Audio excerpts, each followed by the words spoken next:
কে জানে কালী কেমন, স্বরদর্শনে না পায় দর্শন।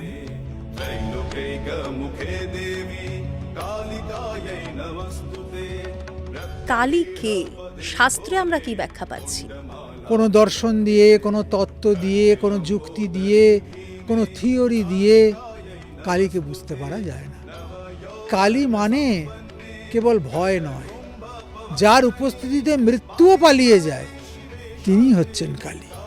এখন একটা ট্রেন্ড এসছে শ্মশান কালীকে বাড়িতে পুজো করা। কতটা বিপজ্জনক? সাধনার থেকে এখন সাজানো এর দিকে আমাদের আগ্রহ বেশি। তাতে তো ক্ষতি হওয়ার কোনো কারণ থাকতে পারে না। ভাবের পূজা আমরা সবসময় করতে পারি। মায়ের কি রূপ ব্যাখ্যা করছে শাস্ত্র? কালীতত্ত্ব মানে কেবল অন্ধকার নয়, কেবল পাঁঠা বলি নয়, কেবল মদের বোতল নয়। আমরা পুরাণেও কালীমাকে দেখতে পাই। সেখানে মা কোথা থেকে আসছেন? কৃষ্ণেন সংস্তুতা দেবী সশত ভক্তা সদাম্বিকে। যারা কুণ্ডলিনী জাগরণ করতে চান, চক্র সাধনা করতে চান, তাদের কালী সাধনা করতেই হবে। হ্যাঁ, এটা একদম আনঅ্যাভয়েডেবল। বঙ্গের সাধকেরা যারা আকণ্ঠ মদ্যপান করেছে, মাছ মাংস খেয়েছে, তারাই কিন্তু স্পর্ধা করে বলতে পেরেছে, আয় মা দুটো গল্প করি।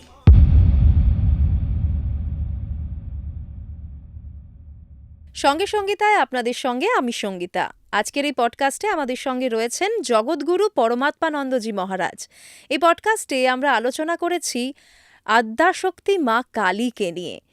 সাধারণ মানুষের মনে মা কালীকে নিয়ে যা যা প্রশ্ন, তার অনেকটাই উঠে এসেছে এই পডকাস্টে।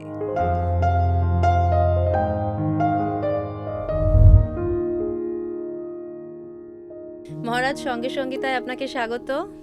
কেমন আছেন বলুন? আছি, ভালোই আছি মায়ের ইচ্ছায়, আর চলছে যেমন। আর আজ তো মাকে নিয়েই আমরা আলোচনা করব।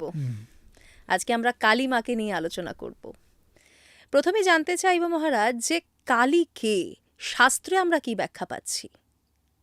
কবি বলছেন, যতনে হৃদয়ে রেখো আদরিনী শ্যামা আমাকে, মন তুই দেখিস আর আমি দেখি, আর যেন কেউ নাহি দেখে। কালী তত্ত্ব নিগূঢ় তত্ত্ব, আদ্যা তত্ত্ব, শক্তি রহস্যের সবচেয়ে ঘনঘটাপূর্ণ যদি কোনো তত্ত্বভূমি থাকে, সেই তত্ত্বভূমি হচ্ছে কালী তত্ত্বভূমি। তাই জন্য সাধক গান গেয়েছেন, কে জানে কালী কেমন, স্বরদর্শনে না পায় দর্শন। কোনো দর্শন দিয়ে, কোনো তত্ত্ব দিয়ে, কোনো যুক্তি দিয়ে, কোনো থিওরি দিয়ে কালীকে বুঝতে পারা যায় না।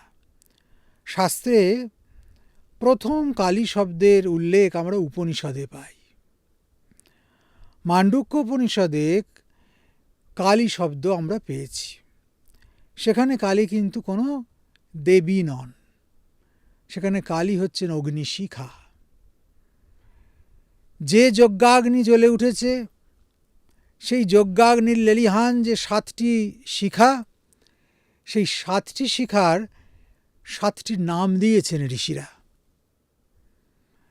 সেই নাম, তার মধ্যে একটি নাম হচ্ছে কালী। কালী, করালী চ বিস্ফুলিঙ্গিনী বিলোহিতা, এইরকম দিয়ে ঋষি শেষে বলছেন, ইতি লীলায়মানা সপ্ত জিহ্বা। অগ্নির যে 7টি জিহ্বা, তার অন্যতম হচ্ছে কালী। যখন সমিত পুড়ে কৃষ্ণবর্ণ হয়ে যাচ্ছে, তার ওপর আজ্যাহুতি হচ্ছে, ঋষিরা ঘি ঢালছেন, এবং সেখান থেকে যখন এক একটা শিখার জাগরণ ঘটছে, সেই শিখাগুলোকে তারা চিহ্নিত করেছেন। অগ্নিতে ভস্মস্বাদ যে সমিধ, যা কৃষ্ণবর্ণ ধারণ করেছে, তার উপরে যখন আজ্যাহুতি হচ্ছে, সেখান থেকে যখন লেলিহান শিখাগুলো জেগে উঠছে, জ্যোতির্ময় শিখা, সেই জ্যোতির্ময় শিখাই কালী। তমকে অধিকৃত করে, রজকে জয় করে যে শুদ্ধ সাত্ত্বিক সত্যগুণের প্রকাশ, সেই সার্বিক সত্যগুণের প্রতীক ঘনীভূত শুদ্ধ সত্য বিগ্রহ দেবী কালিকা। তাই কালী মানে কেবল ভয় নয়, কালী মানে কেবল শ্মশানচারিণী কোনো দেবী নন। কালী মানে আমাদের চিৎ প্রকর্ষের যে ঘনীভূত বিগ্রহ, সেটি হচ্ছে কালী। তো সাধক গাইলেন, কালী ব্রহ্ম জেনে মর্ম, ধর্মাধর্ম সব ছেড়েছি। ব্রহ্ম যা, কালীও তা। কালী ব্রহ্ম, ব্রহ্মই কালী। বারবার ঠাকুর এই কথা বলছেন। কালী শব্দের আমরা পরবর্তীকালে দেখতে পাই আরও বিস্তৃত ব্যাখ্যা। কলনাথ কালী, যিনি মহাকালকে কলন করেন, গ্রাস করেন। সকলকে গ্রাস করে কে? মহাকাল, সময়। সেই সময়কেও যিনি গ্রাস করে নেন, তিনি হচ্ছেন কালী। তার মানে তিনি সর্বোচ্চ স্তরে বসে রয়েছেন। একদম। তার জন্য তিনি আদ্যা। দশমহাবিদ্যার মধ্যে তিনি আদ্যা ওই কারণেই যে ওইখান থেকেই শক্তির জাগরণ, আবার ওইখানে এসেই শক্তির সমাপ্তি। এই জন্য কালী তত্ত্ব কেবলমাত্র অধ্যয়নগম্য নয়, তা সাধনগম্য। তা মায়ের কৃপা প্রাপ্তি ঘটলে তবেই সাধারণ মানুষের পক্ষে, জীবের পক্ষে কালীতত্ত্ব উদ্ঘাটন করা সম্ভব হয়। এইভাবে শাস্ত্রে কালীর বিভিন্ন ব্যাখ্যা আমরা দেখতে পাচ্ছি। তার মধ্যে দক্ষিণাকালী আছে। কেন দক্ষিণাকালী? ভারী সুন্দর করে মহাকাল সংহিতায় বলা হচ্ছে, দক্ষিণ দিক হচ্ছে যমের স্থান। এই দক্ষিণ দিকে অর্থাৎ যমকে, অর্থাৎ মৃত্যুকে যিনি ভয় দেখাতে পারেন, যার উপস্থিতিতে মৃত্যুও পালিয়ে যায়, তিনি হচ্ছেন কালী। কালীর উপাসনা মৃত্যুর উপাসনা। কালীর উপাসনা সামগ্রিক নাশের উপাসনা। সেই নাশটা কি? সেই নাশটা তমের নাশ, অজ্ঞানের নাশ, আবৃত্ত তত্ত্বের নাশ। কিন্তু এটাই তো মানুষ বুঝতে চায় না। মানুষ তো উল্টো কথা বলে যে কালী তামসিক দেবী। তমগুণ থেকেই তো ধীরে ধীরে রজ থেকে উত্তীর্ণ হই সত্য। আমি যদি তমটাকে অস্বীকার করি, তাহলে রজটাই বা দাঁড়াবে কোথায়? সত্যটাই বা আসবে কোথা থেকে? তাই তমগুণ মানেই যে বাজে, তমগুণ মানেই যে পরিত্যাজ্য, তা কিন্তু বলা যায় না। তমগুণ হচ্ছে প্রাকৃত ভূমি। সেইখান থেকেই এই মহাতামসিকী দেবী, তার উদ্ভব। প্রবৃত্তি এবং নিবৃত্তি এই উভয়ের যখন সামরস্য হচ্ছে, তখন যে তত্ত্ব নির্গত হয়, সেই তত্ত্বের আর এক নামই হচ্ছে কালী তত্ত্ব। সাধকেরা যুগ যুগ ধরে সেই কালী তত্ত্বকেই পাবার চেষ্টা করেছে। বিশেষ করে বঙ্গদেশের সাধকেরা, গৌড়ীয় সাধকেরা যে দেবীর উপাসনা করেছে, সেই দেবী হচ্ছেন কালী। বঙ্গে চ কালিকা দেবী। বঙ্গের অধীশ্বরী তিনি, বঙ্গের আরাধ্যা তিনি, এবং যা কিছু শক্তিতত্ত্ব তা আবর্তিতই হচ্ছে এই কালীকে নিয়ে। তাই শাস্ত্র বলছে যে এই তত্ত্বের প্রকাশ হয়েছে কোথায়? বলছি এই শাস্ত্রের প্রকাশ হয়েছে বঙ্গে। এই তত্ত্ব বিকশিত হয়েছে কোথায়? উড়িষ্যায়। এই তত্ত্ব ধীরে ধীরে ছড়িয়ে পড়েছে কোথায়? গুজরাটে। এবং সেখানেই এই তত্ত্বের লয় হয়েছে। আদিভূমি যদি দেখতে হয় শক্তি সাধনার, তাহলে সেই আদিভূমি হচ্ছে এই বঙ্গভূমি, কালীক্ষেত্র। কালীক্ষেত্র, এবং বঙ্গভূমিতেই শক্তিতত্ত্বের প্রাধান্য। এটা আমাদের জন্য একটা গর্বের বিষয় যে শক্তির ভূমি বলা হয় বাংলাকে।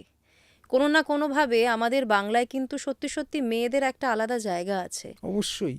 মানে এটারও কারণ হয়তো মা কালী। হ্যাঁ, আমরা মেয়েকে এখানে কেবলমাত্র রমণী রূপে দেখিনি, দেখেছি জননী রূপে।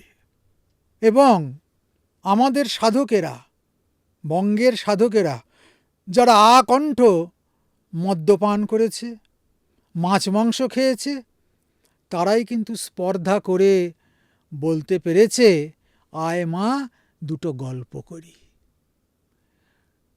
সারা ভূভারতে পরমব্রহ্ম মহিষীকে মা বলে ডেকে গল্প করার স্পর্ধা কেউ দেখাতে পারেনি।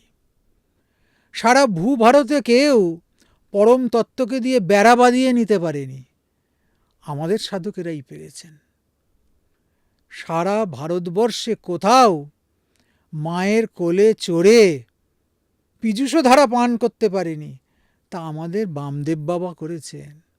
শুধু তাই নয়, সারা ভারতবর্ষে কোথাও শক্তির নাকের গোড়ায় তুলো নিয়ে গিয়ে পরীক্ষা করে দেখিয়ে প্রমাণ করতে পারেনি যে এই বিগ্রহ সচল না অচল, জীবন্ত না প্রাণহীন, সেটা আমাদের সাধকেরাই করে দেখিয়েছেন।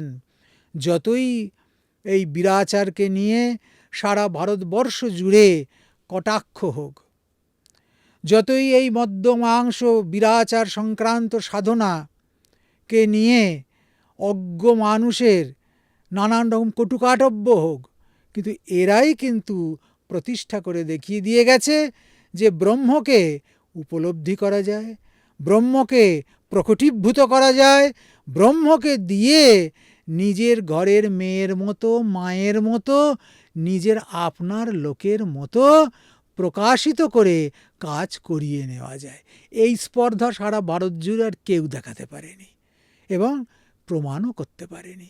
এইখানেই বাঙালির অস্মিতা, এইখানেই গৌরবঙ্গের বাংলার তন্ত্র সাধকদের কৌলিন্য। সত্যিই তাই। মানে আমরা ভাবি যে আমাদের প্রত্যেকের ঘরে হয়তো মা কালী রয়েছেন।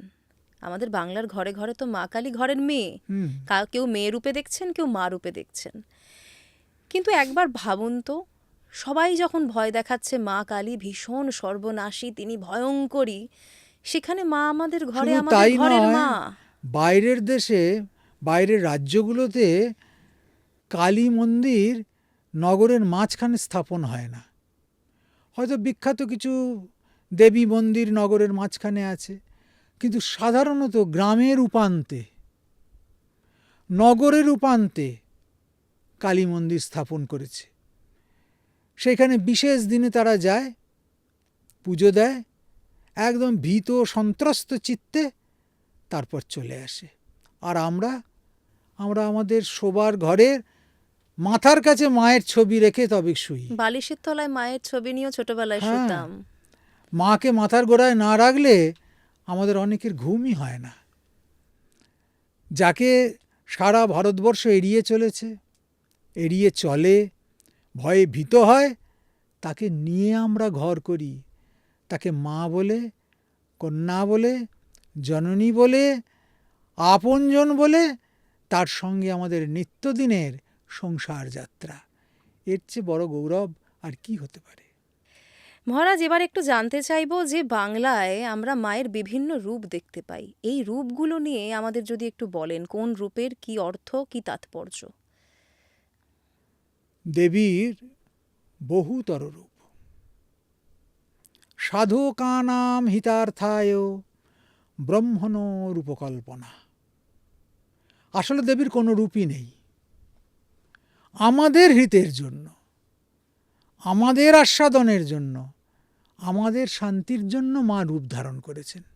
কখনো দক্ষিণাকালী, কখনো বামাকালী, কখনো শ্বেতকালী, কখনো রক্ষাকালী, কখনো শ্মশানকালী, কখনো কৃষ্ণকালী। এক একটা রূপে এক একটা তত্ত্বের মহিমা। দক্ষিণাকালী কিসের তত্ত্ব? ত্যাগ এবং ভোগ উভয়ের সাম্য হচ্ছে যে রূপের মধ্যে, তিনি হচ্ছেন দক্ষিণাকালী। জীবন কেবল ত্যাগের দ্বারাই ঊষর, সমস্ত গ্রন্থিহীন তা নয়। সেখানে ভোগের আসক্তি এবং ত্যাগের বিরক্তি, এই আসক্তি আর বিরক্তি, এই দুয়ের সমন্বয় ঘটছে যে রূপের মধ্যে, সেই রূপটি হচ্ছে দক্ষিণাকালী রূপ। আবার কি বলা হচ্ছে, শিবের আর এক নাম দক্ষিণ। দক্ষিণামূর্তয়ে নমঃ। রুদ্র যত্তে দক্ষিণং মুখম তেন মাং পাহি বিশ্বম নিত্যম। আমরা বারবার শিবের দক্ষিণ মুখকে আমাদের দিকে ঘোরানো দেখতে চেয়েছি, কারণ ওটা তার প্রসন্ন রূপ। সেই দক্ষিণ দিকের যিনি দেবতা, যিনি দক্ষিণ মূর্তি, তারই মহিষী রূপে আমরা দক্ষিণাকালীকে পাচ্ছি। ত্যাগ ভোগের এক অপূর্ব সামঞ্জস্যপূর্ণ মূর্তি। কিন্তু এই মূর্তি যখন কেবলমাত্র সাধকদের উপাস্য হয়, সন্ন্যাসীর উপাস্য হয়, বামাচারীর উপাস্য হয়, শ্মশানচারীর উপাস্য হয়, তখন মা হয়ে যান বামাকালী। বামাকালীর বামপদটা আগে দেওয়া থাকে। দক্ষিণাকালীর ক্ষেত্রে যেমন দক্ষিণ পদ আগে থাকে, তবে শাস্ত্রে এই নিয়ে কিন্তু মতভেদ আছে। আচ্ছা, বাম এবং দক্ষিণ উভয়ই কিন্তু দক্ষিণাকালী শব্দের অর্থে প্রযুক্ত হতে পারে, কিন্তু বামাকালী অর্থে কেবল বাম পাটাই আগে থাকবে মায়ের। বামাকালীর উপাসনা গৃহস্থ সাধক করবে না, শ্মশানচারী সাধকই করবে। এমনকি বামাচারীর সাধক বামাকালীর উপাসনা করবার সময় শ্মশানে বাস করবে। বামাকালীর ছবি ঘরের মধ্যে রাখা যাবে না, ছবিও আমরা রাখতে পারবো না। গৃহস্থের ঘরেও বামাকালীর ছবি থাকবে না, তাহলে সেটাও শ্মশান সদৃশ করে দেবেন মা। এই জন্য বামাকালী উগ্র বৈরাগ্যের দেবী। শ্মশানবাসী যে সাধক, তার উপাস্যা দেবী। আবার কে আছেন? কৃষ্ণকালী। একই সঙ্গে ত্যাগ, বৈরাগ্য, ভয়ঙ্করতা আর মাধুর্য, এই দুইকে যখন মেলানো হবে, বৈরাগ্যের ধূসরতা আর মাধুর্যের পেলবতা, তখন মা অসি ছেড়ে বাঁশি ধরবেন। এই হচ্ছে কৃষ্ণকালী রূপের মূল তত্ত্ব, যে রূপে মা ব্রজগোপিনীদের দর্শন দিয়েছিলেন, যে রূপে মা আয়ান ঘোষকে দর্শন দিয়েছিলেন, যে রূপে মা বৃন্দাবনেশ্বরী হয়েছিলেন। আবার রক্ষাকালী। পুরনো বাংলায় যখন গ্রামের পর গ্রাম উজাড় হয়ে যাচ্ছে, বিভিন্ন মহামারীতে, ওলা উঠা, ভেদ বমি, হাম, পক্স, নানান রকম ছোঁয়াচে রোগ, মানুষ দিশাহারা, তখন মানুষ কার কাছে গিয়ে তার প্রাণের আর্তি জানিয়েছে? এই দেবীর কাছে, মা রক্ষা করেছেন। যে দেবীর আর এক নাম রক্ষাকালী। তিনি আমাদের প্রাণ ভয় থেকে রক্ষা করেন। তাই ওই সময় মায়ের যে রূপ, তা হচ্ছে রক্ষাকালীর রূপ। তিনি চতুর্ভুজা নন, তিনি দ্বিভুজা। আবার কোথাও কোথাও চতুর্ভুজা রক্ষাকালীও পাওয়া যায়। শ্মশানকালী, এখন একটা ট্রেন্ড এসছে শ্মশানকালীকে বাড়িতে পুজো করা। এটা অনেকের ক্ষেত্রেই শোনা যাচ্ছে, কতটা বিপজ্জনক? শ্মশানকালী তো শ্মশানেই পূজিত হবেন। আর আমি যদি মনে করি যে আমার গৃহটা যথেষ্ট শ্মশান হয়নি, ওটাকে এখনই শ্মশান বানানো উচিত, তাহলে আমি নিশ্চয়ই শ্মশানের দেবীকে ঘরে এনে বসাবো। মা যদিও শ্মশানালয় বাসিনী, কিন্তু শ্মশানকালীতে তার পূর্ণ শ্মশানত্বের প্রতীক। রূপও তো আলাদা, আলাদা রূপ, দ্বিভুজা দেবী, এবং মায়ের জিহবা বার করা নেই। তিনি হাসছেন আর কি করছেন? শবমাংস ভক্ষণ করছেন। কাটা হাত থাকে হাতে। শবমাংস ভক্ষণ করবার সময় কিন্তু জিভ বার করে রেখে সেটা খেতে পারেন না। এক হাতে মদ্যপাত্র বা কপাল, অন্য হাতে শবের মাংস। এই যে প্রচণ্ড একটা মূর্তি রূপ, তা না সবার উপাস্য, না যে কোনো জায়গার উপাস্য। কিন্তু আমাদের একটা অদ্ভুত আবেগ হোক, যুগের হিড়িক হোক, অজ্ঞতা প্রসূত অহমিকা হোক, আমরা সেই শ্মশানকালীকে ঘরে নিয়ে আসছি এবং বলছি আমি তো এত বছর ধরে করছি, আমার তো কিছু খারাপ হয়নি।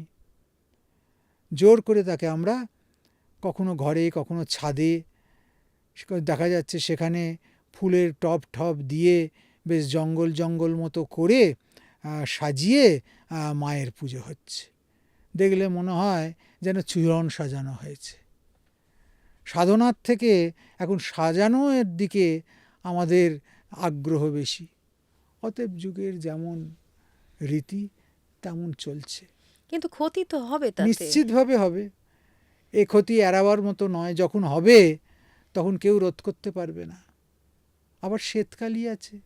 হ্যাঁ, রাজবলহাটে। হ্যাঁ, সেই শ্বেতকালী, তার মধ্যে সত্যগুণের প্রভাব বেশি।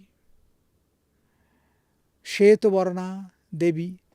পীতকালী আছে, মায়ের গায়ের রং পীতপুষ্পের মতো হরিদ্রাভ, ইনি শত্রুমর্দনকারিণী। আবার নীলকালী আছে, যাকে আমরা শ্যামাকালী বলছি। অনেকটা তাই। হ্যাঁ, এবং সেখানে গায়ের রংটা কখনো নীল, কখনো মেঘবর্ণ। মেঘাঙ্গিং বিগতাম্বরাম শবশিবারূঢ়াম ত্রিনেত্রাং পরাম। তার গায়ের রংটা কীরকম? মেঘের বর্ণের মতো নীল। এটা নিয়ে ভারী সুন্দর ব্যাখ্যা আছে। একবার স্বামীজিকে জিজ্ঞেস করা হচ্ছিল, আচ্ছা স্বামীজি, মায়ের বর্ণ কেমন? স্বামীজি বলেছিলেন, মায়ের বর্ণ কেমন জানিস? যদি এরোপ্লেনে করে আমরা মেঘ থেকে আরও 100 কিলোমিটার ওপরে চলে যাই, তারপর সেখান থেকে যদি নিজে মেঘটাকে দেখি, তাহলে ঠিক যেমন দেখতে লাগে মায়ের গায়ের রংটা ঠিক তেমনি। আর ঠাকুর বলছেন, দেখো মায়ের গায়ের রংটা কেমন জানো? সমুদ্রের রঙের মতো। সমুদ্রের ধারে গিয়ে দাঁড়ালে কি আমরা দেখি? নীল। কিন্তু হাতে করে যখন সমুদ্রের জল তুলি, কোনো রং নেই, তখন তার কোনো রং নেই। ঠিক মাও এরকম। যতক্ষণ দূর থেকে দেখছি ততক্ষণ কোনো না কোনো বর্ণ, কিন্তু যখন একাকার হয়ে যাচ্ছে তখন বর্ণের সমস্ত দ্যুতিগুলো চলে যাচ্ছে। মা তখন কৃষ্ণবর্ণা বা নীলবর্ণা। কৃষ্ণবর্ণের দুটো অর্থ হয়। এক, কৃষ্ণবর্ণ কালো। যদি আমার চোখের সামনে এখনই 1000 ওয়াটের একটা বাল্ব জ্বেলে যাওয়া হয়, তাহলে প্রথম আমি কি রং দেখব? চোখটা ধাঁধিয়ে গিয়ে কিছু দেখতে পাবো না, কালো, অন্ধকার হয়ে যাবে। কালো রং, অন্ধকার সব। মা যে পরম জ্যোতির্ময়ী, সেই জন্য মায়ের গায়ের রং কালো। তার মানে আমরা দেখতে পাই না বলে কালো। আবার কৃষ্ণবর্ণ সর্ববর্ণের অপন্নতি। অপন্নতি মানে কি? সব রঙগুলোকে যদি আমরা মিলিয়ে ফেলি, তাহলে যে রংটা দাঁড়াবে সেটা কোন রং? কালো। মায়ের মধ্যে সব গুণ, সব রং, সব ভালো মন্দ মিলে মিশে একাকার হয়ে গেছে। তাই মা কৃষ্ণবর্ণা। আমরা কালী মায়ের ক্ষেত্রে দেখেছি অনেকে ধরুন কালীমাকে শাড়ি পরিয়ে বাড়িতে রাখেন, শ্যামা কালী যাকে আমরা বলি। সেক্ষেত্রেও মায়ের গায়ের রং শ্যামলাই হয় নর্মালি। তো এটা কি মায়ের অন্য কোনো রূপ? দেবীকে অনেক সময় আমরা দেখছি কাপড় পরানো। প্রতিষ্ঠিত মন্দিরগুলোতে মাকে কাপড় পরিয়ে রাখা হয়। এটা অনেক পরবর্তীকালে আরও বেশি ভব্য একটা রূপ দেবার চেষ্টা, কিন্তু আসলে মা দিগম্বরী। দিগম্বরী মানে কি? অম্বর শব্দের অর্থ হচ্ছে বাস। এই কি যার বাস, তিনি হচ্ছেন দিগম্বরী। আসল কথা, দেবী অনাবৃতা। ব্রহ্মতত্ত্বকে কেউ আবৃত করে রাখতে পারে না। মায়ার দ্বারা ব্রহ্মতত্ত্ব আবৃত হয় বটে, কিন্তু মায়াকে অপসারণ করলে পূর্ণ ব্রহ্মময়ী রূপে যখন তিনি প্রকাশিত হন, তখন সেটিই মায়ের আসল রূপ।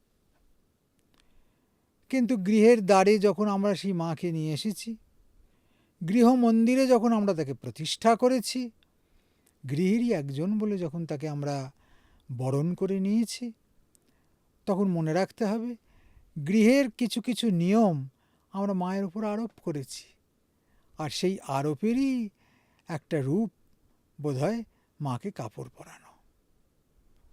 বসন পর মা, বসন পর।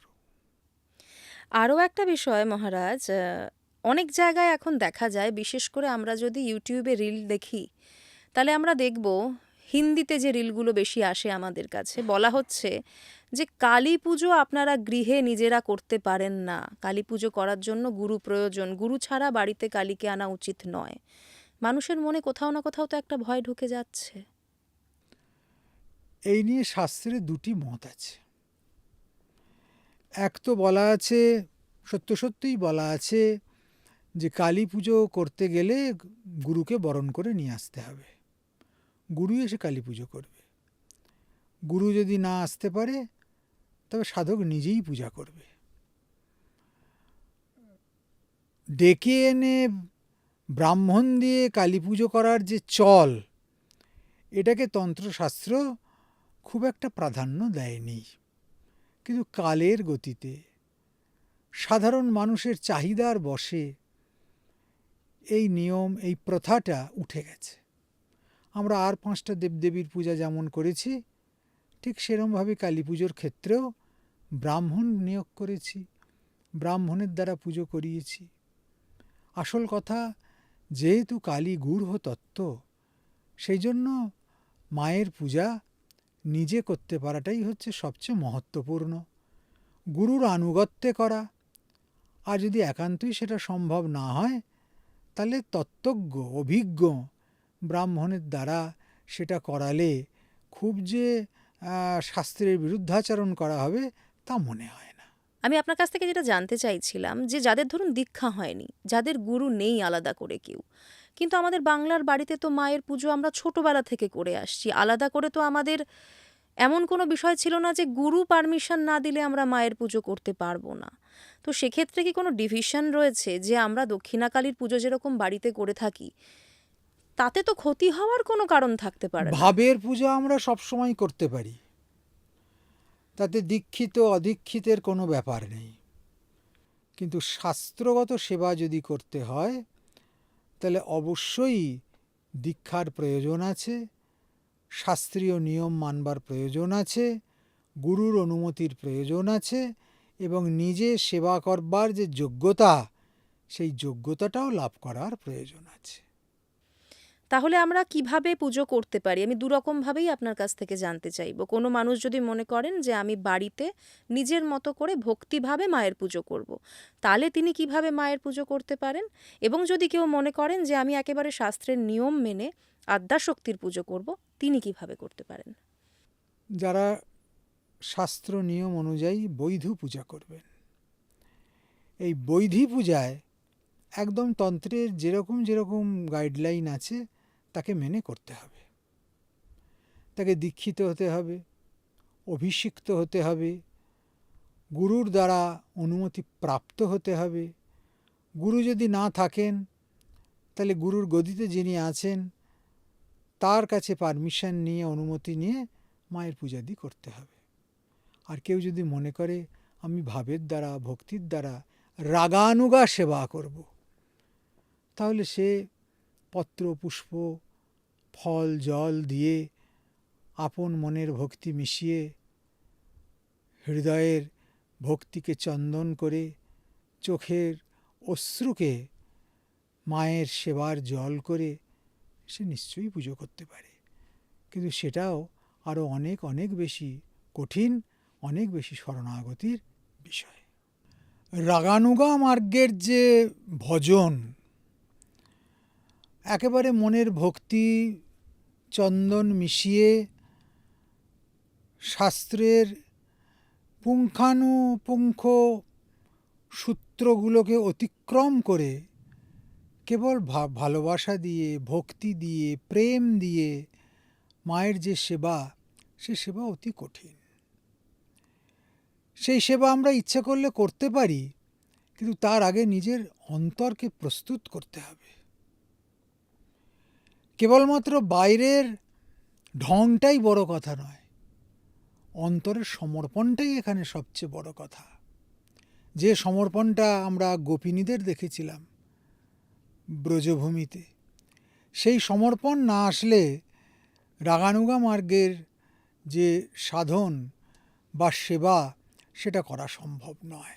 তবু আমরা যারা করতে চাই তারা মনের মতো করে ফুল দিয়ে মায়ের জন্য মালা গাঁথলাম, মায়ের শ্রী বিগ্রহ সাজালাম, তাকে মনের মতো করে কাপড় পরিয়ে একটা ঘরের মেয়ের রূপ দিলাম, তার জন্য সামর্থ্য মতো নৈবেদ্যের সংগ্রহ করলাম এবং আকুতি ভরে মা তুমি নাও, তুমি খাও, আমি শুধু তোমার তাই নয় তুমি আমার, এই ভাব নিয়ে যদি মাকে আমরা ডাকতে পারি তাহলে মনে হয় রাগানুগা মার্গের ভজন সার্থক হয়। আর যারা বৈধি মার্গে ভজন করবে, বৈধি পূজা করবে, তাদেরকে তার জন্য দীক্ষিত হতে হবে, ন্যাস জ্বালাদি বিস্তার করতে হবে, আমাদের অঙ্গের বিভিন্ন অংশে বর্ণগুলোকে স্থাপন করতে হবে। বর্ণেশ্বরীকে পেতে গেলে বর্ণময় দেহ ধারণ করে বর্ণেশ্বরীকে আমাদেরকে পেতে হবে। যথাযথভাবে মন্ত্রের বিনিয়োগ করতে হবে। শুধু তাই নয়, শাস্ত্রে যে সময়ের কথা বলা আছে, যে বস্ত্রের কথা বলা আছে, যে উপকরণের কথা বলা আছে, যে বিধিবিধানের কথা বলা আছে, তার প্রতিটি যথাযথভাবে মেনে আমরা যদি পূজা করতে পারি তাহলে সেই পূজা হবে মায়ের বৈধি মার্গের পূজা। এই পূজার জন্য অবশ্যই গুরুর অনুমতি, গুরুর আনুগত্য, গুরুর আশীর্বাদ তার প্রয়োজন আছে। এই দুরকমভাবে আমরা মাকে সেবা করতে পারি, এই দুরকম সেবাতেই মা সন্তুষ্ট হন। আরও একটা বিষয়, সাত্ত্বিকভাবে কালী মায়ের পুজো কি সম্ভব? সব ভাবটাই সাত্ত্বিক। কেউ যদি মনে করে বিরাচারে পূজা মানেই সেটা তামসিক, অসাত্ত্বিক, তাহলে তার ভাবনার মধ্যে কোথাও কোনো ন্যূনতা আছে। আমরা তো জানি দুধ সাত্ত্বিক, কিন্তু সেই দুধ যদি কাউকে এক বালতি খাইয়ে দেওয়া হয় তাহলে তার সত্ত্বগুণ আর থাকে কি? তখন তার শরীরে যে বিকার দেখা যায়, ওই বিকারই প্রমাণ করে দেয় যে তখন আর কোনো সত্ত্বগুণের লেশ তার মধ্যে অবশিষ্ট নেই।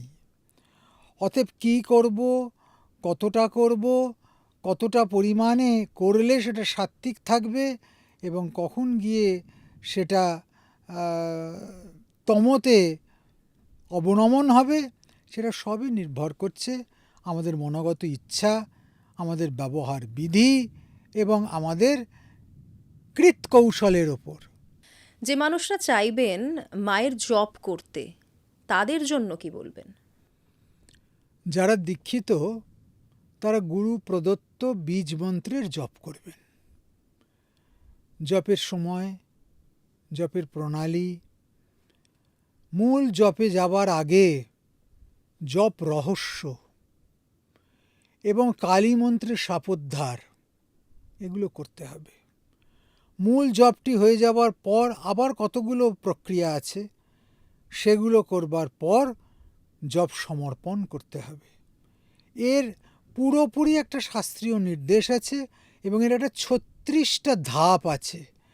এই ধাপ অনুযায়ী একটু একটু করে না এগোলে জপ কিন্তু ফলদায়ী হবে না। সেখানে সেতু, কুল্লুকা, অশৌচভঙ্গ, মহাসেতু, কপাটভঞ্জন, এরকম বিভিন্ন স্তর আছে। সেই স্তরগুলোকে আমাদেরকে অতিক্রম করে গিয়ে মূল জপ করতে হবে। জপের পর আবার কতগুলো স্তর আছে, অতিক্রম করে গিয়ে জপ সমর্পণ হবে।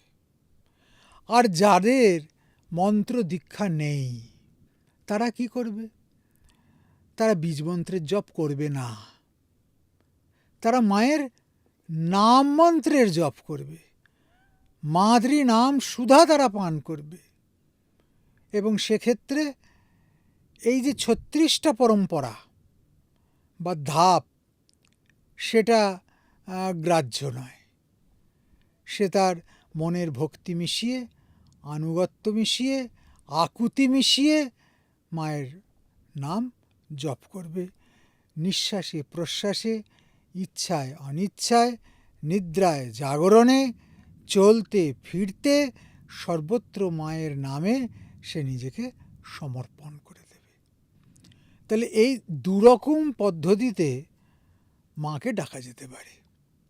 আবার যারা দীক্ষিত তারা বীজমন্ত্রের জপের সঙ্গে সঙ্গে মায়ের নামও জপ করতে পারে। বীজমন্ত্র জপের জন্য যে নির্দিষ্ট প্রণালী আছে সেটা তারা করলো, যখন আহ্নিকৃত্য করবে, সাধন ভজন করবে, আর চলতে ফিরতে ঘুরতে বেড়াতে সর্বত্র মায়ের নাম মুখে রাখবে। এভাবেও আমরা জপ সাধন করতে পারি। কালী মায়ের যে রূপ, শাস্ত্র কি বলছে? মায়ের কি রূপ ব্যাখ্যা করছে শাস্ত্র? আমরা যদি একদম প্রাচীনকালে চলে যাই, একদম যদি ধ্যান অনুযায়ী দেবীর রূপ বর্ণনা করি, তাহলে আমরা প্রথমেই দেখতে পাব মায়ের পদতলে শিব রয়েছেন। কী রূপে? না সব রূপে। তাই তার আরেক নাম কি? সবশিব। শিব সব কেন? না তিনি শক্তির দ্বারা কবলিত হয়ে রয়েছেন, এই জন্য তিনি সব। সবের সঙ্গে ইকার, শক্তিবাচক ইকার যুক্ত করে দিলে সবই হয়ে যাবে শিব। আবার শিবের থেকে ওই ইকারকে বিযুক্ত করে দিলে শিবই হয়ে যাবে সব। এই ইকারটা কি? ইকার হচ্ছে জগতের মায়া। অতএব যখনই আমরা মায়া কবলিত হব, তখনই কিন্তু আমরা মায়ার দ্বারা গ্রস্ত হব এবং দেবী থেকে সরে আসব। আর মায়া তিরোহিত যে ব্রহ্মের প্রকাশ, সেই মায়া তিরোহিত ব্রহ্মের প্রকাশই হচ্ছে যথাযথভাবে শিব তত্ত্বের প্রকাশ। মায়ের চরণের নিচে শিব কেন পড়ে রয়েছেন? পুরুষ এবং প্রকৃতি, সাংখ্যে এই দুটি তত্ত্বকে স্বীকার করা হয়েছে। সেখানে পুরুষ নিষ্ক্রিয়, প্রকৃতি ক্রিয়মানা। নিষ্ক্রিয় তত্ত্বের ওপর ক্রিয়মানা তত্ত্ব যখন নিজেকে প্রতিষ্ঠিত করে, তখনই কিন্তু সেটা কালী তত্ত্ব রূপে ব্যঞ্জিত হয়।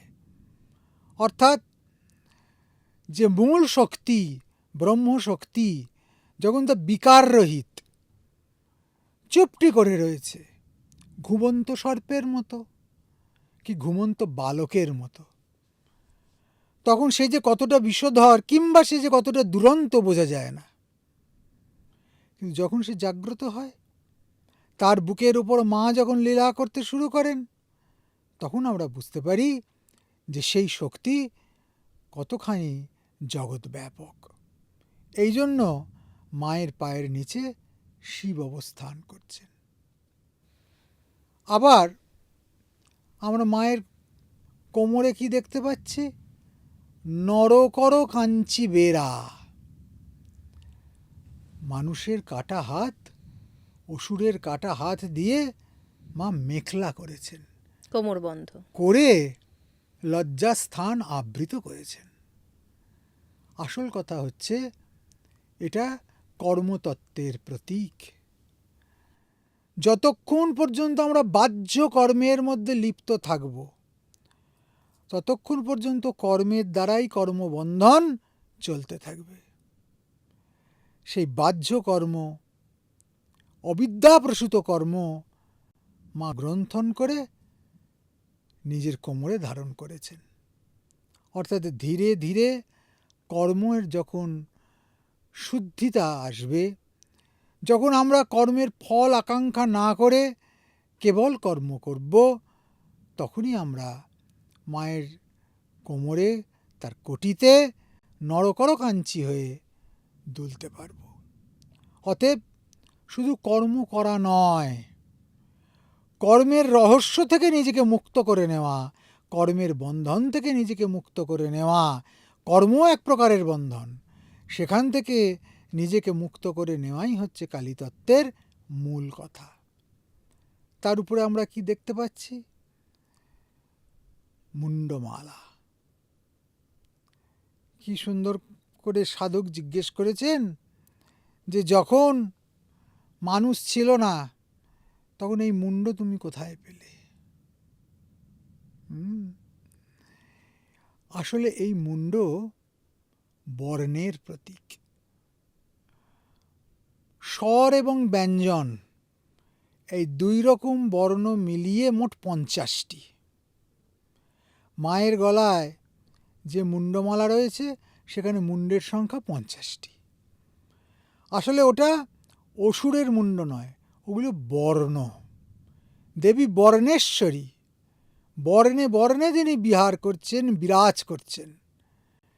এই বর্ণতত্ত্বকে যে আয়ত্ত করতে পারছে, বর্ণতত্ত্ব হচ্ছে শব্দতত্ত্ব, এই শব্দকে যে আয়ত্ত করে নিতে পারছে, সেই কিন্তু যথাযথভাবে দেবীত্বে উন্নীত হতে পারছে, দেবীর তত্ত্ব রহস্যকে ভেদ করতে পারছে। কারণ শব্দ থেকেই এই জগতের সৃষ্টি, যাকে আমরা বলি বিগ ব্যাং, বিজ্ঞানের ভাষায় বলছি। বিজ্ঞানের ভাষায় এই শব্দই ব্রহ্ম। বৈখরি বা কাহা, শব্দের এমন একটা ক্ষমতা আছে, যে ক্ষমতা আমাদেরকে আনন্দও দেয়, দুঃখিতও করে। কেউ এসেছে আমার সামনে, আমি তাকে ভালো শব্দে সম্ভাষণ করলাম, সে কত আনন্দিত হলো। কেউ এসেছে আমাদের সামনে, তার কুৎসিত সম্বোধন করলাম, সে আমার প্রতি রুষ্ট হলো। তাহলে এই যে তার ভাবের বিকারটা হচ্ছে, এর নেপথ্যে কি? শব্দ। ফলে শব্দের যে একটা অমোঘ শক্তি আছে, এটা অস্বীকার করা যায় না। দেবী এই শব্দের অধীশ্বরী। প্রণবতনু ধনু, তিনি প্রণব স্বরূপা। প্রণবী হচ্ছে জগতের আদি শব্দ। সেই প্রণব তত্ত্বকে, সেই শব্দতত্ত্বকে যখন সাধক তার প্রাণের তন্ত্রীতে গেঁথে নিতে পারে, তখনই সে দেবীর মুন্ডমালার রহস্য উদ্ধার করতে পারে। তারই ওপর আমরা কি দেখতে পাচ্ছি? মায়ের লোলজ্জিহ্বা, দাঁত দিয়ে জিভ কেটে লক লক রেখেছেন। করছে জীব, কিন্তু সেই জীবটা সবলিত হয়ে রয়েছে সে তো দন্তপংক্তির দ্বারা। শ্বেত দন্তপংক্তি কিসের প্রতীক? সত্যগুণের। আর রক্তমাখা ওই জিহ্বা রজগুণের। রজগুণকে নির্জিত করে রজগুণকে নিয়ন্ত্রিত করে যখন সত্যগুণের বিকাশ হচ্ছে, তখন সেটি হচ্ছে মূল কালী তত্ত্ব। অর্থাৎ কেবল তময়ে পড়ে থাকা নয়, তম থেকে রজ আর রজ থেকে সত্যে উত্তীর্ণ হওয়া, সেটি কালীতত্ত্বের মূল কথা। শুধু তাই নয়, আমরা দেখি মায়ের কানে দুটো সব শিশু, দুটো শিশু সব মায়ের কানে। কেন এত নিষ্ঠুরতা? কেন? আসলে নিষ্ঠুরতার প্রতীক নয়। শিশু এমনিতেই পবিত্র, সরল।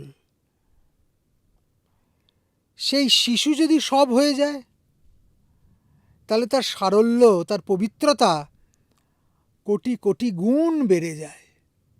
সাধককে ওই রকম শিশুর মতো সরল হতে হবে, সাধককে ওই রকম সব শিশুর মতো নিষ্পাপ হতে হবে, তবে সে মাতৃতত্ত্বে অবগাহন করতে পারবে। কেউ কেউ সব শিশুর স্থানে পক্ষী পালক বা পক্ষীপক্ষ, বিশেষ করে চিল বা শকুনের পাখার পালক মায়ের কানের মধ্যে দিতে দেখা যায়। কোথাও কোথাও আবার তীর দিতে দেখা যায়। মায়ের কানের দুল কি না তীর। তীর কি করে? লক্ষ্যভেদ করে। সাধকেরও একদিকে লক্ষ্য রাখতে হবে, একটি শুদ্ধ ধ্বনিতেই তার কান পাততে হবে। আর যারা পক্ষের দ্বারা মাকে সাজাচ্ছেন, তাদের মনে রাখতে হবে ওই চিল, ওই শকুন, তাদের পাখা, তাদের পাখার পালক যেমন আমরা কেউ খুঁজি না, কিন্তু তার একটা অমোঘ ভূমিকা আছে। ঠিক সেই রকম সাধকের রোজকার জীবন যাপন, তার আহার, আসন, বসন, ভূষণ, এগুলোর একটা মূল্য আছে। আমরা যদি সেই মূল্যে নিজেকে উত্তীর্ণ করতে পারি, তাহলে আমরা কেবলমাত্র কালীতত্ত্ব সম্পর্কে অবগাহন করতে পারব। মায়ের তিনটি নয়ন। তিনটি নয়ন কিসের প্রতীক? চন্দ্র সূর্যাগ্নি নেত্রম। চন্দ্র, সূর্য, অগ্নি। তিনটে চোখ তিনটে তত্ত্বকে ব্যঞ্জিত করছে। অন্তরিক্ষে চন্দ্র সূর্য,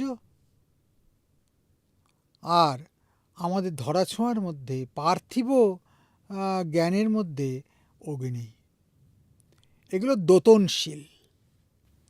ঠিক সেই রকম এই দোতনশীল চিরপ্রকাশমান যে তত্ত্ব, তাকে যদি আমরা আয়ত্ত করতে পারি, তবেই কালীতত্ত্বের গভীরে প্রবেশ করতে পারব। কালীতত্ত্ব মানে কেবল অন্ধকার নয়, কেবল পাঁঠা বলি নয়, কেবল মদের বোতল নয়। কালীতত্ত্ব মানে শুদ্ধ জ্যোতির উপাসনা, জ্যোতির জ্যোতি। কালীতত্ত্ব মানে পরম তত্ত্বকে সাঙ্গীকৃত করা। ওইটি মায়ের তিনটে চোখের মধ্যে দিয়ে প্রকাশিত হচ্ছে। আর মায়ের মাথার উপরে কি রয়েছে? চন্দ্রকলা। চন্দ্রকলা কিসের প্রতীক? অমৃত নিঃসন্দি যে ভাব, তার প্রতীক। চাঁদকে আমরা কি বলি? সুধাকর। সুধা মানে অমৃত। চাঁদ থেকে অমৃত স্খলন হয়। ঠিক সেই রকম পরমামৃত যদি লাভ করতে হয়, তাহলে চন্দ্রকলার উপাসনা করতে হবে, যে চন্দ্রকলা মায়ের মস্তক ভূষণ রূপে কাজ করছে। আমরা চাঁদকে মহাদেবের মাথাতেও দেখছি, মায়ের মাথাতেও দেখছি। যেখানেই অমৃতত্ব, সেখানেই সুধাকরত্ব। সুধা করে, সুধা করে। সুধাকর সুধা বিতরণ করে। এমন একটা অদ্ভুত এই তত্ত্ব কথা। এবং তান্ত্রিক হোম যখন হয় তখন কিন্তু আমরা সেই অগ্নিকে সমুদ্রে বিসর্জন দিই না। অগ্নেত্তম সমুদ্রং গচ্ছ, এটা সমস্ত বৈদিক হোমে, স্মার্ত হোমে দেখা যায়। আর তান্ত্রিক আর তান্ত্রিক হোমে আমরা কি বলি? অগ্নেত্বং চন্দ্রমণ্ডলম গচ্ছ, তুমি সুধামণ্ডলে যাও, তুমি অমৃতত্বে যাও, তুমি চিরন্তন হয়ে যাও। আমি সেই অমৃতের উপাসনা করছি, অমৃতকে পাবার জন্য চেষ্টা করছি। আর মায়ের খোলা চুল, মুক্তকেশী কপালিনী। কেউ যদি চুলটা খুলে সামনের দিকে এগোতে থাকে আর আমরা যদি পিছন থেকে দেখতে থাকি, তাহলে কি তার কোনো দেহের কোনো অবয়ব আমাদের চক্ষুগোচর হবে? হবে না। তাহলে কেশ কি করছে? আবরণ করছে। ঠিক সেই রকম মায়া আমাদের আবরণ করছে। মা মুক্তকেশী কেন? না, মা আমাদেরকে সমস্ত আবরণের বাইরে নিয়ে যাচ্ছেন, প্রতি মুহূর্তে আমাদেরকে মুক্ত করে দিচ্ছেন। তাই দেবী মুক্তকেশী। যারা মায়ের বিভিন্ন রকম চুলের অঙ্গভঙ্গি করতে পছন্দ করেন, তারা হয়তো শিল্প সৌকর্যের দিক থেকে অনেকটা ভালো করেন, কিন্তু তত্ত্ব সৌন্দর্যের দিক থেকে তা হানি হয়। মনে রাখতে হবে, আবরণ তত্ত্ব কালী তত্ত্ব নয়, নিরাবৃত প্রকাশ তত্ত্বই হচ্ছে কালী তত্ত্ব। মা জগৎকে মায়ার বন্ধনের বাইরে নিয়ে যাচ্ছেন। তাই মা মুক্তকেশী ললোজ্জিহ্বাম ভীষণানল ভূষিতম, ভীষণ অনলের দ্বারা তিনি ভূষিত। এই হচ্ছে মায়ের মুক্তকেশের প্রতীক।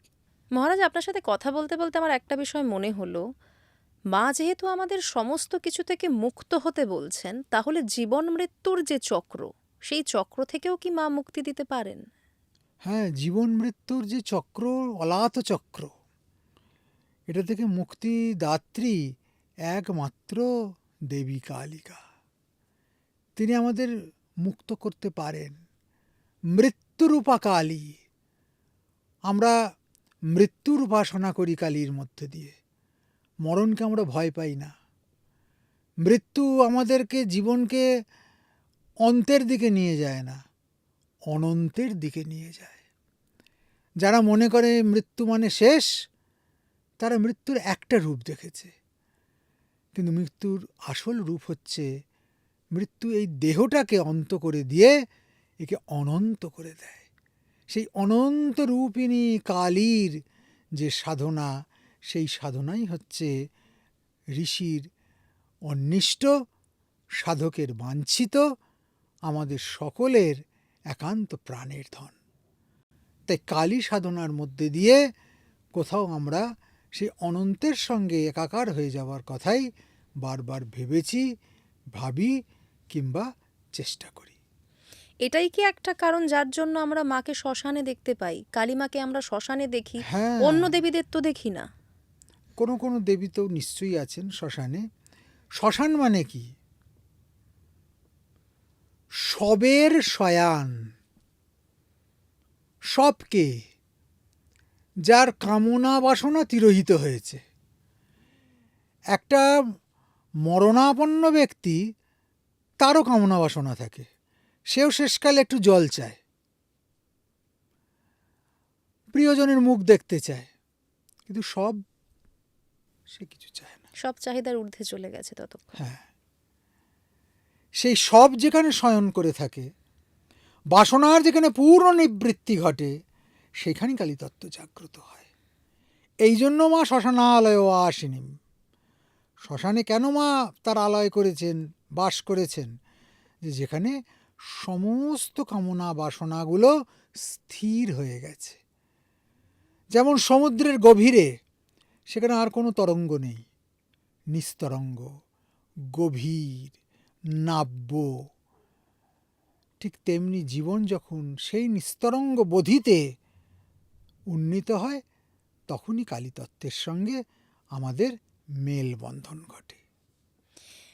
মা কালী যখন আদ্যাশক্তি, তাহলে তিনি একাধারে মহামায়া, আবার তিনি যোগমায়া। এই দুটো রূপে মাকে আমরা কিভাবে দেখছি? যে শক্তি মহামায়া সেই শক্তি যোগমায়া।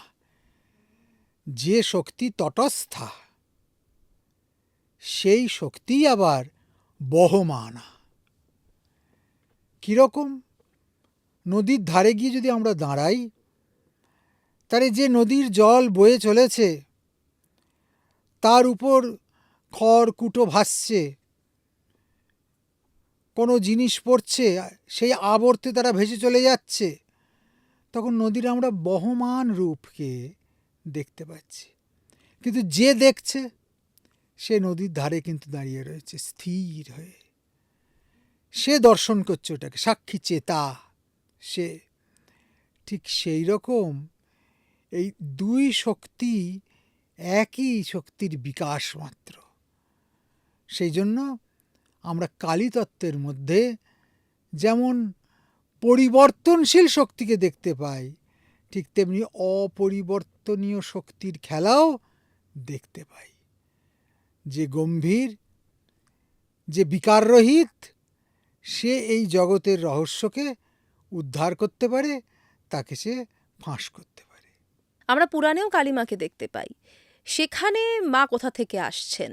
কেন তার সৃষ্টি হচ্ছে? চণ্ডমুণ্ড যখন আক্রমণ করল, সেই চণ্ডাসুরকে বধ করবার জন্য মহাদেবীর ললাট ফলক থেকে এক ভয়ঙ্করী দেবীর আবির্ভাব হয়েছিল। আমরা তাকে বলি চামুণ্ডা। এই চামুণ্ডাই হচ্ছে কালী। সে চণ্ডের মুণ্ড হাতে গ্রহণ করে শিবের কাছে গেছিল, শিবকে উপহার দিয়েছিল এবং শিবকে দূত করেছিল। তাই শিবদূতী স্বরূপেণ হতদ্বৈত্যম মহাবলে। শিবকে আর কেউ দূত করতে পারেনি, একমাত্র মা দূত করেছিলেন শিবকে। চণ্ডের অসুর, চণ্ডের প্রচণ্ড বীর্য, চণ্ডের প্রচণ্ড পাপাশক্তি, আসুরিক বৃত্তি মা নির্জিত করে দিয়েছিলেন। চণ্ড শব্দের অর্থ কি? চম ড। চম মানে হচ্ছে বিক্ষিপ্ত শক্তির প্রবাহ, আর ড হচ্ছে তাকে নিয়ন্ত্রণকারী। অর্থাৎ যেখানে শক্তি বিক্ষিপ্ত হয়ে যাচ্ছে, অসৎ মার্গে ধাবন করছে, যেখানে শক্তি বিকারগ্রস্ত হচ্ছে, তাকে সবলে একটা নির্দিষ্ট জায়গায় ফিরিয়ে আনা কিংবা তাকে নির্দিষ্টভাবে পরিচালিত করা যিনি করতে পারেন, তিনি হচ্ছেন চণ্ডাসুর ঘাতিনী দেবী কালিকা, যে চণ্ডের মুণ্ড কেটে নিয়ে মহাদেবকে উপহার দিতে পারেন। এইখানেই প্রথম আমরা কালীর আবির্ভাব দেখতে পাই। আমরা দেবতাদের কালীর আরাধনা করতে দেখেছি, এটা কেন? কৃষ্ণেন সংস্তুতা দেবী সশত ভক্তা সদাম্বিকে। অম্বিকাকে, মহাশক্তিকে স্বয়ং কৃষ্ণ পর্যন্ত উপাসনা করেছেন, কিন্তু মহাদেবী কারোর উপাসনা করছে আমরা দেখতে পাই না। কেন? মহাদেবী তো হচ্ছেন মূল শক্তি, তিনি কারোর উপাসনা করছেন না। ব্রহ্মা বিষ্ণু মহেশ্বর তার উপাসনা করছে, তার সিংহাসনের পায়া হয়ে সব বসে আছে। এইখানেই শক্তিতত্ত্বের মহিমা। শক্তিকে কেউ আয়ত্ত করতে পারে না, শক্তি সবাইকে আয়ত্ত করে রাখে। এই জন্য শাস্ত্রে আমরা দেখেছি কালী সবার দ্বারা স্তুতা, কিন্তু কালী কারোর স্তব করেছেন কালী কারোর পুজো করেছেন এমন তত্ত্ব আমরা কোথাও পাই না। বিষ্ণু যখন যোগনিদ্রায় শায়িত, তখন স্বয়ং ব্রহ্মা বিষ্ণুর স্তুতি করেছেন এবং কাল অনিদ্রা রূপিণী শক্তি মহাকালী বিষ্ণুকে অধিকৃত করে রয়েছেন বলে বিষ্ণু সব কিছু শুনতে পাচ্ছেন না। ব্রহ্মার স্তবের দ্বারা উদ্বুদ্ধ হয়ে মা যখন বিষ্ণুকে পরিত্যাগ করলেন, তখন বিষ্ণু ঘুম থেকে জেগে উঠল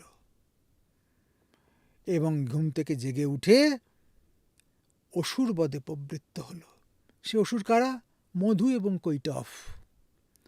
মধু কৈটভ বধের আগে ব্রহ্মাকৃত যে স্তুতি আছে, সেই স্তুতি ভারী অদ্ভুত। ত্বং স্বাহা ত্বং স্বধা তং হি বসটকারৌ সরাধমিখা সুধা তমক্ষরে নিত্যে ত্রিধা মাত্রাদমিকা স্থিতা। এমন করে আমরা স্তব দেখতে পাই মার্কণ্ডেয় পুরাণের চণ্ডীতে। আবার শিব কর্তৃক দেবী উপাসিতা হয়েছে। বারবার শিব মহাদেবীকে বিভিন্নভাবে স্তব করেছেন বিভিন্ন ক্ষেত্রে, সেটা তন্ত্রশাস্ত্রের মধ্যে হরহামেশাই আমরা দেখতে পেয়েছি। এইভাবে ব্রহ্মা বিষ্ণু মহেশ্বর কর্তৃক দেবী সংস্তুতা হয়েছেন এবং মহাশক্তির গুরুত্ব বারবার আমাদের কাছে খ্যাপন করেছেন শাস্ত্রকারেরা, স্বয়ং ব্যাসদেব এবং অন্যান্য সনাতন ঋষি পরম্পরা। আমরা দশ মহাবিদ্যাতেও প্রথম মহাবিদ্যা হিসেবে মা কালীকে পাচ্ছি, তাহলে এখানে এই ভাগটা কেন হলো? দশ মহাবিদ্যা কোনো ভাগ নয়, দশ মহাবিদ্যা স্তর। একটার পর একটা স্তর পেরিয়ে কালী থেকে কমলায় উত্তীর্ণ হওয়া। সাধনার শুরু হচ্ছে কালীতে, সংগ্রামে, আর সাধনার শেষ হচ্ছে প্রাপ্তিতে, কমলায়।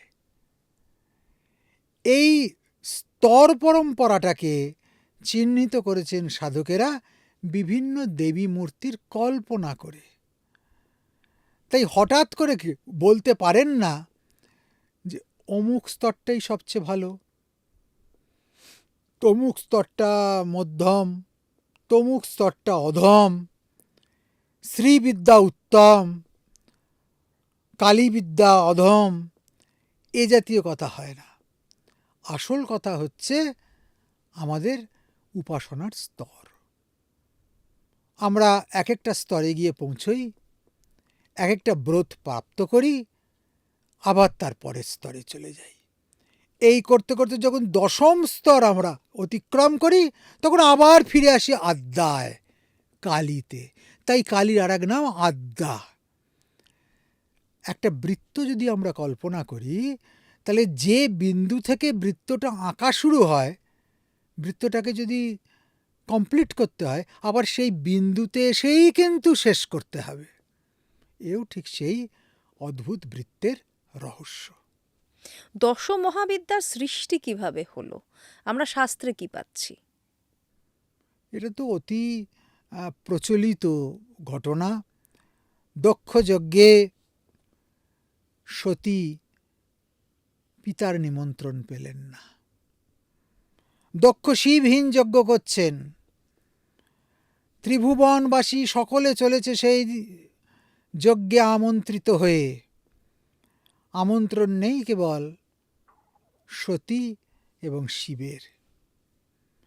যখন সতীতা জানতে পারলেন নারদজির কাছ থেকে, তখন ভাবলেন বাবার কাছে যাব, আমি মেয়ে, এর মধ্যে আবার নিমন্ত্রণ অনিমন্ত্রণের কি ব্যাপার আছে, আমি বাবার কাছে যাব, বাবা এত বড় যজ্ঞ করছে, হয়তো ভুলে গেছে।